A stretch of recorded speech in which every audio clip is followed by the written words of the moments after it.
Good afternoon, everyone. We've just clocked over midday if you're watching us live. Welcome to our live stream here at Barhead Solutions. My name is Lisa Crosby. I'm joined by my colleague Roshona Elijah, and we're going to take you through the Wave 2 2022 release, the hottest features as we see them, how they are going to help you in your deployments of Dynamics 365 and Power Platform. Now, the number one question we always get when we do this thing is, will there be recording? Yes, there will. We're using LinkedIn Live here. You will be able to view this immediately after we finish the session. We're going to go for about half an hour today, so you'll be able to share it with your colleagues, watch it back on replay or anything you like immediately after the session. If you've got questions, thoughts, comments, anything here you find is exciting for you or you'd like to know more about, please pop that in the chat. Even if you're watching it on recording, we will pick that one up afterwards. So we're going to cover off here our highlights from the Power Platform and Dynamics 365 customer engagement sections of the Wave 2 2022 release. I'm going to hand to Roshona to say hello and kick off with her first highlight. Over to you, Roshona. Hi, everyone. Thanks, Lisa. So welcome, everyone. Thanks for joining us here today. We are going to kick off with Power Platform, and we're going to be looking at Power Apps first. A lot of the Power Apps updates that we saw announced last week have to do with model-driven apps. So we've got a few here to share with you that we picked out as our favorites. And I got to say, out of all of it, I think this one is mine. This is around, it's a long title here, wouldn't you agree, Lisa? Honestly, you could be forgiven for missing it too, because the title doesn't immediately go, woohoo! So this is essentially, you could have a form within a form on your model-driven apps, but the official name is what you see here, form updates to command bar, business process flow, header, and tabs. And this is going to look like what you see here on the screen. So, in this picture here, we are looking at a record that we have. In this case, it's an account. Typically, if you're looking at that account, you want to, click on something else that's in there to view the details. Like maybe if there's a linked contact, it will navigate you to a different page. But with these updates to the form control, you don't even need to go to another page. So it actually just puts it here in that same context of the original form and that record that you're looking at. But it pops out in the corner here, and you can interact with it just like as it might have been opened up in another page. You can use that business process flow, edit the fields and the data that you see there. So there we go, form within a form. And that's the first one that we have for you for Power Apps updates that are coming. Amanda, do you want to, sorry, Amanda, I'm thinking about the lawyer session we did the other day, right? Yeah, if you happen to be a lawyer and watching this, check out Amanda, who's our legal expert. Lisa. Do you want to tell us about the grid control? Yes, indeed I do. So this is on the screen here is an image of what we call a grid, which is the same as a view. So this is essentially where you have that column set up. I'm viewing a list of my contacts or a list of my accounts or opportunities. Same in a model-driven app. This is a Dynamics example. So we've seen some improvements starting to come through to this where we're able to have editable things in line. You don't have to click through. And in this release wave, we're also going to see some things around support for grouping, aggregation, and nested grids. So I think this will mean, and again with the new release notes, there's always a little bit of information and then it starts to drip feed out more and more as we go. So we've got this idea of being able to kind of group things together. I'm expecting it will look a little bit like you can collapse and expand things in the list. The exciting part of this is this aggregation, which is something we haven't seen before. So that if you've got a number column here, let's say this is a list of accounts with the number of employees, you'll actually be able to kind of roll that up and aggregate and calculate or count those things. So starting to get some of those top line numbers and counts and aggregations in these list views and grid views is going to be exciting. I'm assuming that will be available for subgrids as well. But as I said, when they announce these things, there's always more information to come. So watch this space. Roshona, you're going to talk about one of my other favorite things here. Yes.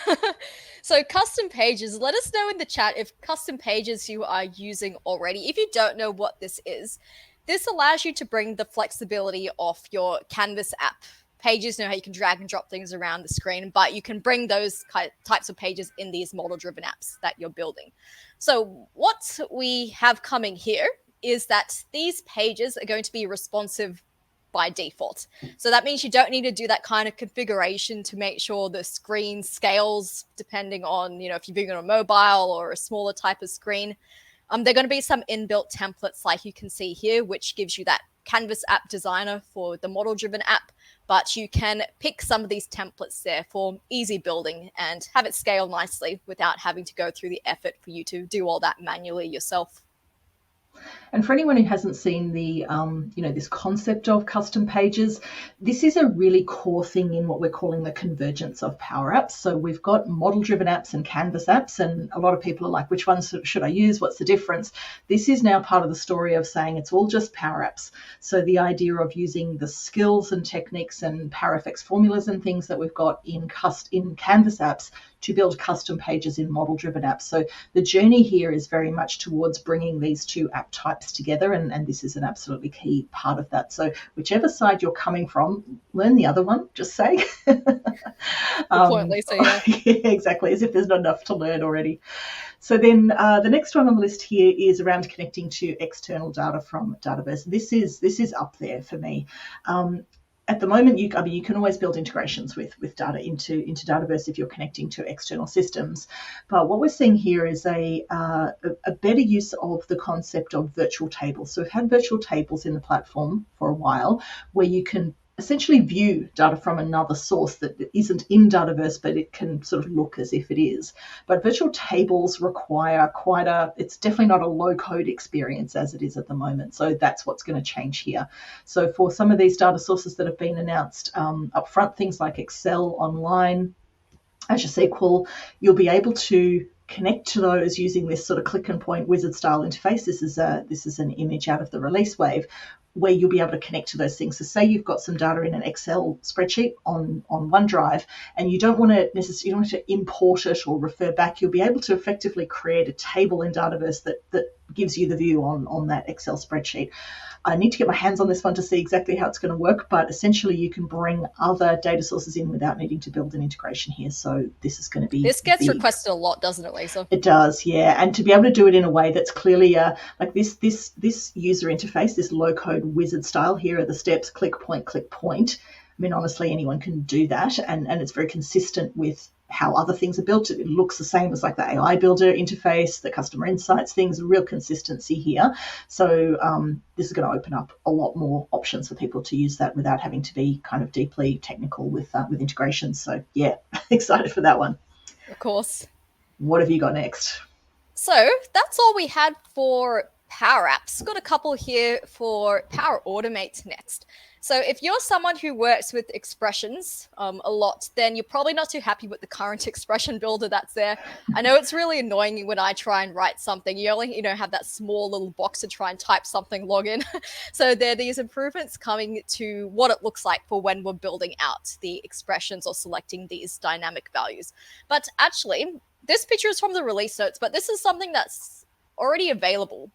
So I don't know if you tried, but if you go into like the settings of Power Automate, you can turn on experimental features, and this expression build that looks like this is already there. And guess what I'm doing right as soon as we finish this. It's a lot better, I gotta say, because you can be writing your expression, and then if you need a reference, like a dynamic value in it, you know how you usually need to type it out instead. Here you can just switch over to the dynamic value tab, click on it, and it automatically inserts it in the expression. So just the way that's displayed is so much better. I know you and I both have done training for people when they're learning Power Automate for the first time. And once you've got a few steps in your flow and then you try to find a dynamic value, it's not like really obvious which step it's coming from, and the thing's there more than once. And that's a real trap for people coming into it for the first time. So I love the way this really kind of highlights it's that stage there. So I think that's going to make it a whole lot easier. Yep. And the other Power Automate one, Lisa. Yeah, approvals. Everyone loves approvals. It's one of the most, often used things in the system. So this is an image of the current approvals thing, just to sort of align you as to where we're talking about, where at the moment you can have, approve, reject, you can have custom approval types. So you could sort of go approve, pending, needs sign off from finance director, reject, or whatever it is. So you can do those things in there. What we're seeing announced in this release wave is more capability around approvals, which is a great thing. So this will be sequential approvals, and that allows you to define multiple levels or stages in an approval flow. So this is built in Power Automate. You can use it in Teams. Mostly it's kind of used in Teams, so you get that approval card popping up, so it will work there as well. And the way this will work is you can set it up so that the approval will only go to the next stage after everyone at the previous stage has approved it. So you can actually set that thing up that it will have to go through those levels, rather than kind of all parallel. And if someone rejects the flow at any stage, then it gets rejected. So more sophistication coming into the approvals there. And I know that approvals are used by so many people across triggering them from Dynamics or model-driven apps or using them in Teams. So I'm always happy to see additional capability added. I think this is something relatable to everyone with approvals. I think so too. Something we're all exactly going to do, right? Yeah. So moving on now, for the first time, we get to have Power Pages with its own new icon here. For those of you who don't know Power Pages, it's Power Apps portals, but it's been given its own sort of icon and name as part of the Power Platform. So let us know if you've got your hands on it already. You can just go sign up for a trial if you want to go and test it out. And you'll notice that they also have some templates in there for you ready to use. So there are a couple in there at the moment, one for, people signing up for an after school activity, like registration website for that, scheduling meetings. But we're going to see a few more templates coming, which is always great to get stuck in with the template, and then you can have your website built beautifully, in just a few minutes. So the two new templates that we have coming is these ones that you see here. This government one for building permit application portal. And another one is going to be an employee onboarding checklist that we have coming up next. I reckon I've got about 4 people in mind who've asked about employee onboarding in the last month. So I think that's going to be, every time I talk, there's a lot of things where I've talked about process flows and communications and things, and people are like, oh, we could use that for employee onboarding. So I feel like there's a gap there, and this one might actually make that a whole lot easier. So yes, I think I'm most keen to see that one. I think that's more relevant to us, exactly, right? Yeah. But, templates is a way to get started. I've said a lot of times I'm a big fan of templates to get started, so that's going to be awesome. Me too. Yeah. Now you've got some chatbot things, I believe. Oh, yes. So next up, Power Virtual Agents. For those of you who were following along with announcements that came out, I'm not sure, was it a month ago, 2 months ago from Microsoft Build, there are big changes coming to Power Virtual Agents. There's a lot of stuff we're going to be seeing here. I pulled out 2 for our top ones to show you here today.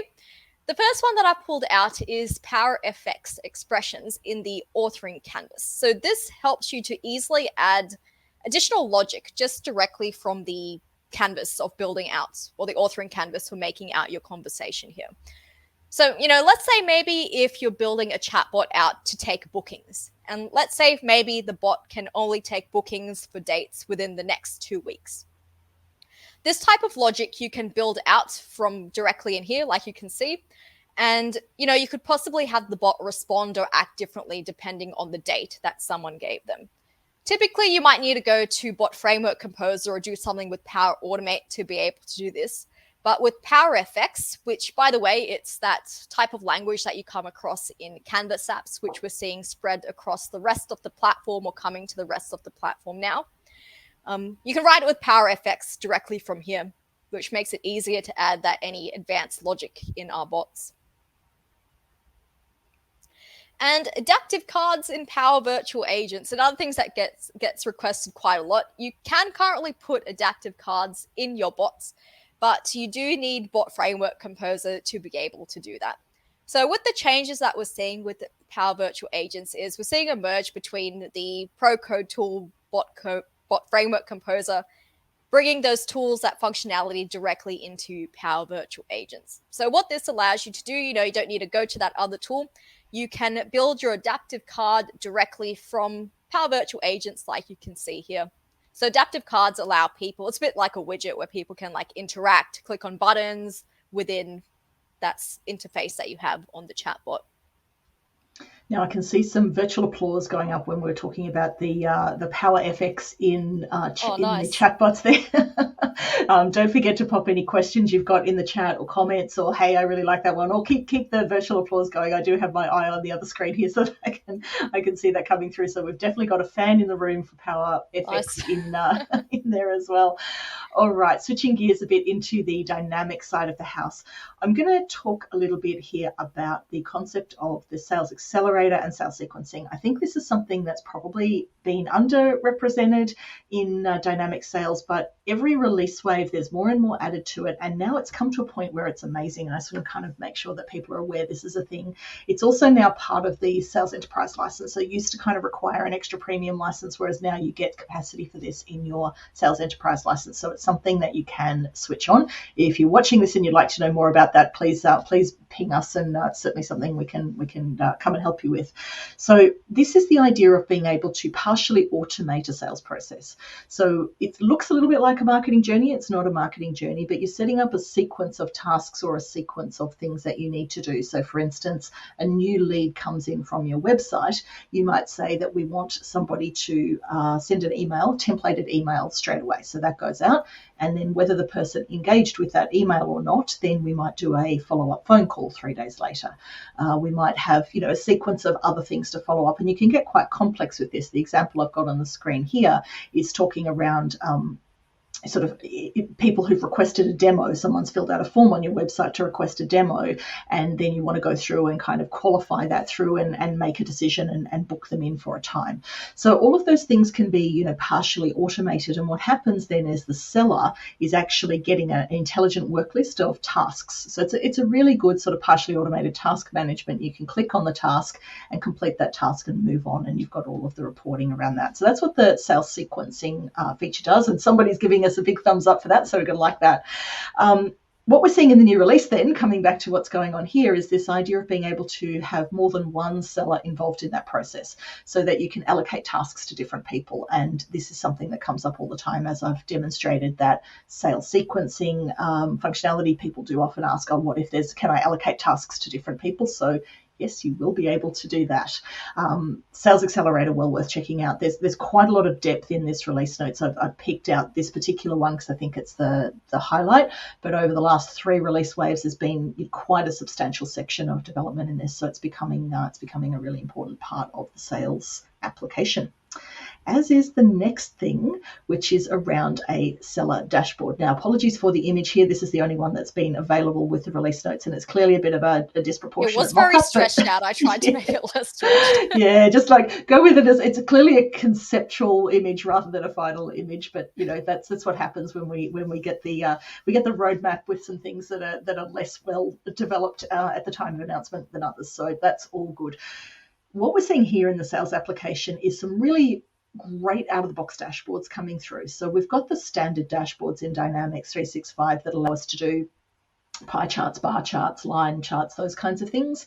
But we saw in the last release, or the one before that, there's one called the Deal Manager dashboard, which is this really sophisticated dashboard for a sales manager to get that top-down view of how's my opportunity pipeline tracking.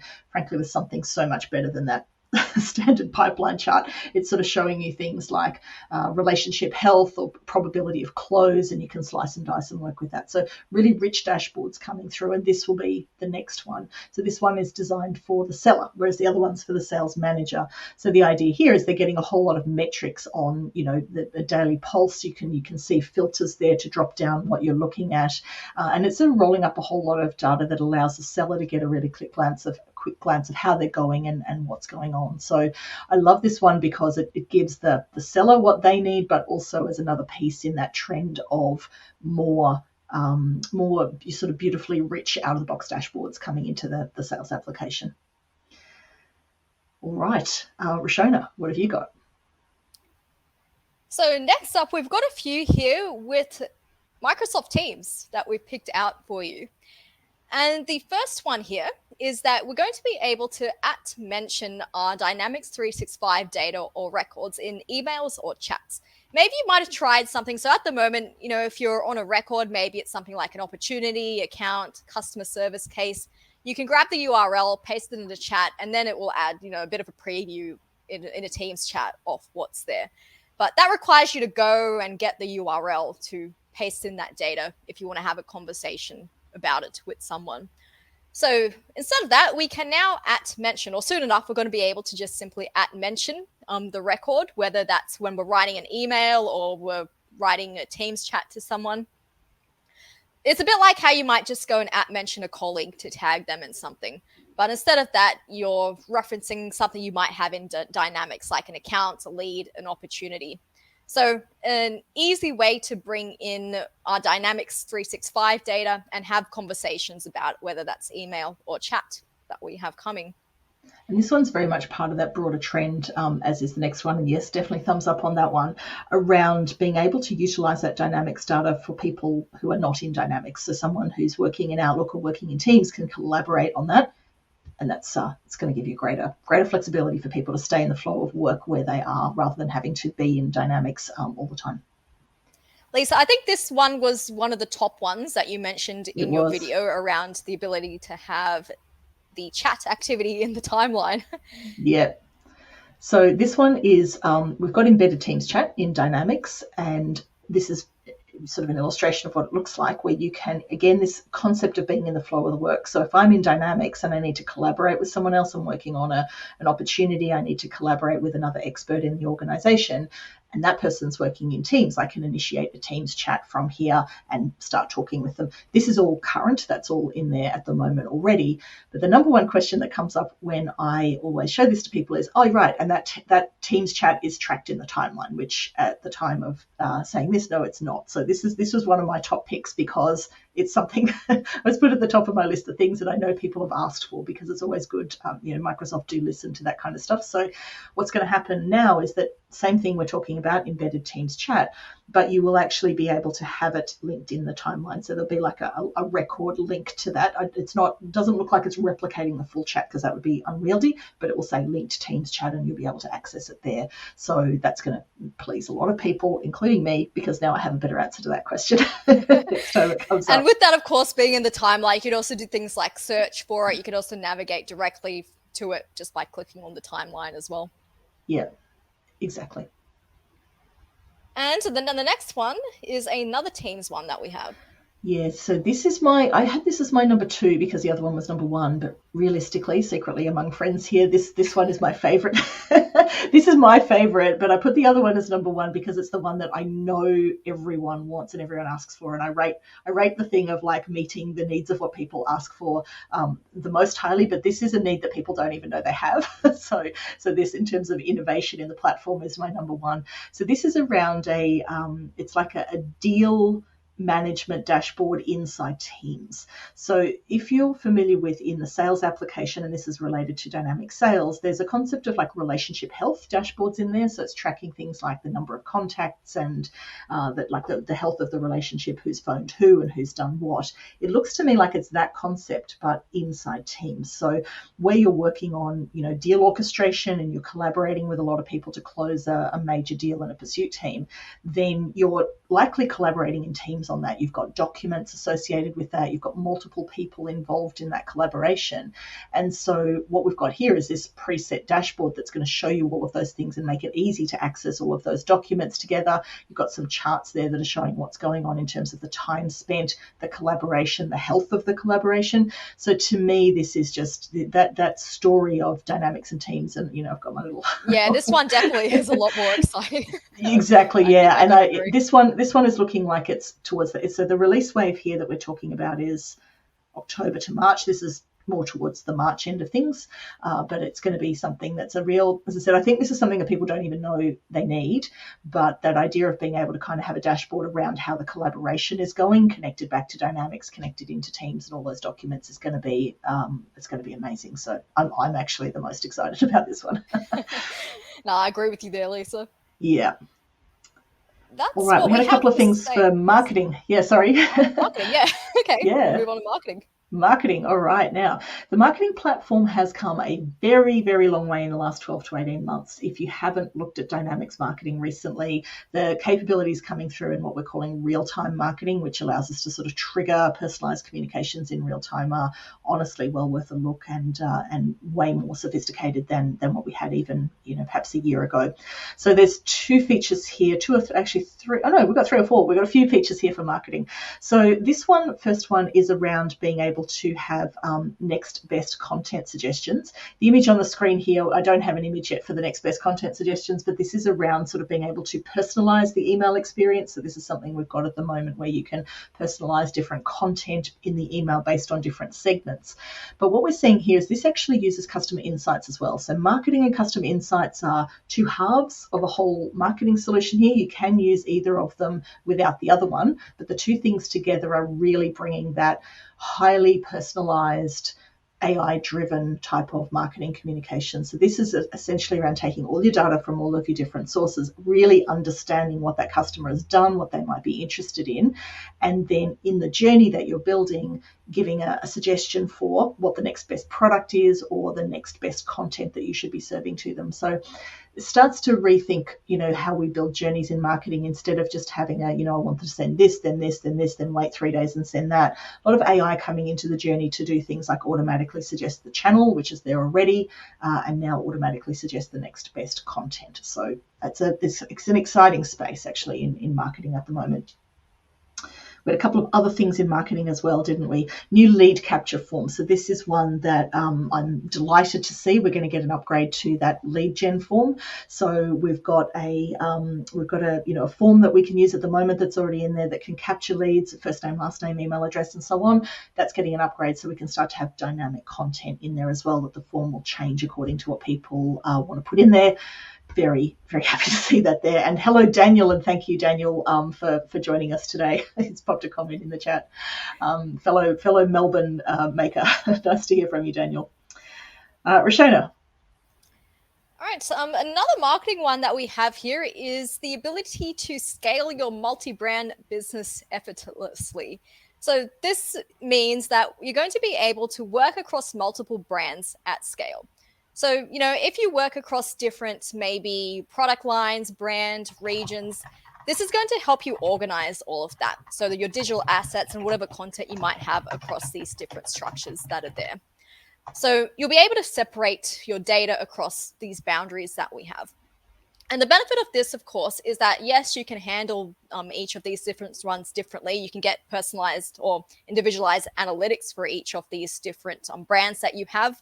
But then you still also get that overall view of your marketing strategy and how that's going as well, directly from here as well.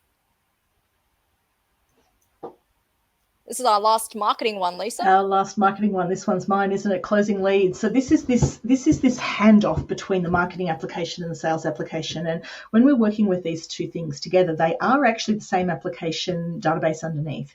So if you're working with marketing and sales, you are not doing an integration between these two things. They're the same cloud. They're the same data underneath. Your contact records are the same records in both systems. So what we're seeing here is even more seamless handoff between these two things. So out of the journey, and this is the new thing we're seeing within the real-time marketing journey, is that you can do more things than just marketing communications here. You can actually create other custom activities and triggers. Essentially anything you can do in Power Automate, you can trigger out of a marketing journey, which is amazing. So what we're seeing here is being able to create phone calls and tasks to hand off to the seller, but also, if you're paying attention before, to sales sequences that I was talking about, the ability to trigger a sales sequence. So now we've got this fully automated, connected marketing to sales. You do a marketing qualification, trigger a sequence, so someone's kind of coming in off the website and clicking around, and you qualify them that way through marketing, and then we trigger that sales sequence I was talking about earlier for a salesperson to follow them up. So that's a really awesome part of that fully connected journey. And then we had one bonus one.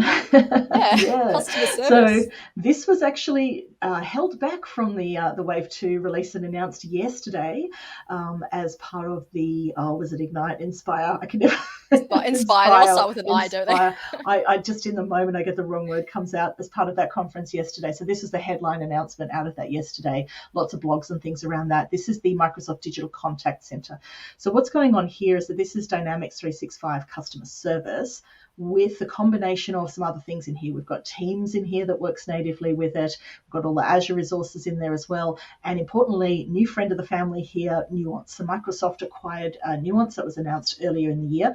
Nuance is like the absolutely top pick for voice recognition technology, and it is actually used extremely widely across major organizations. Microsoft and Nuance have had a partnership for a long time now. It's part of the Microsoft family. So this allows you to do things like not just voice recognition, but voice like biometric authentication. So if you're in a situation where people are calling and you want them to authenticate, that's great for fraud protection and seamless kind of authentication in via voice. It can do things like predicting intent. What is predicting based on the data we've got? What is this person likely to be calling for? So there are examples there where we can see in the data that the printer has gone awry and the person's calling. So we anticipate, we authenticate them, and we know what their printer is, and we know, are you calling about your printer 123 that's broken? So that idea of being able to use authentication and AI across the voice channel is incredibly rich with Nuance, and that's now part of the digital contact center, along with the Dynamics 365 customer service that uses the Teams voice transcription, all of those things as well. So heaps of things going on in there. One-stop shop for that digital contact center that we'll be able to deploy hopefully before too long. All right. Thank you, everyone. Thanks, Ken, for joining us and popping a comment in there at the end. Roshona. Yes. Thank you, Lisa. Thank you, everyone, for joining us. It's nice to see those comments for everyone watching along. And yes, don't worry, you will be able to watch a recording of this session.